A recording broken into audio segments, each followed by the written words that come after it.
अस्सलामुअलैकुम जी। लखां दरूद नबीए पाक ते उन्हां दी आल दे उत्ते। जेड़ियां जगह ते जान तो मना कीता गया है उन्हां जगह ते जाओ।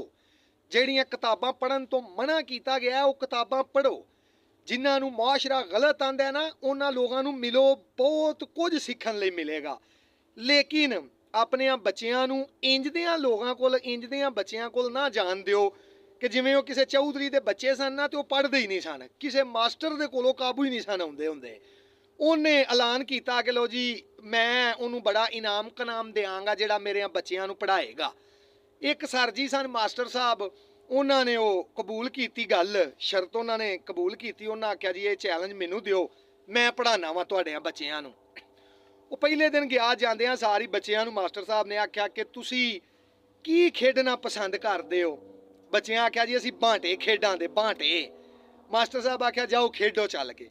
ਉਹ ਖੇਡ ਖੂਡ ਕੇ ਥੱਕ ਕੇ ਵਾਪਸ ਆ ਗਿਆ ਨਾ ਤੇ ਨਿੱਕੇ ਨੂੰ ਮਾਸਟਰ ਨਾਲ ਸੱਦ ਕੇ ਨਾ ਤੇ ਉਹਨਾਂ ਆਖਿਆ ਕੀ ਖੇਡੇ ਆਈ। ਆਖੇ ਜੀ ਬਾਂਟੇ ਖੇਡ ਕੇ ਆਏ ਆ। ਉਹਨੇ ਕਿਹਾ ਤੇਰੇ ਕੋਲ ਕਿੰਨੇ ਬਾਂਟੇ ਸਨ। ਉਹ ਬੱਚੇ ਨੇ ਆਖਿਆ ਜੀ ਮੇਰੇ ਕੋਲ 3 ਸਨ।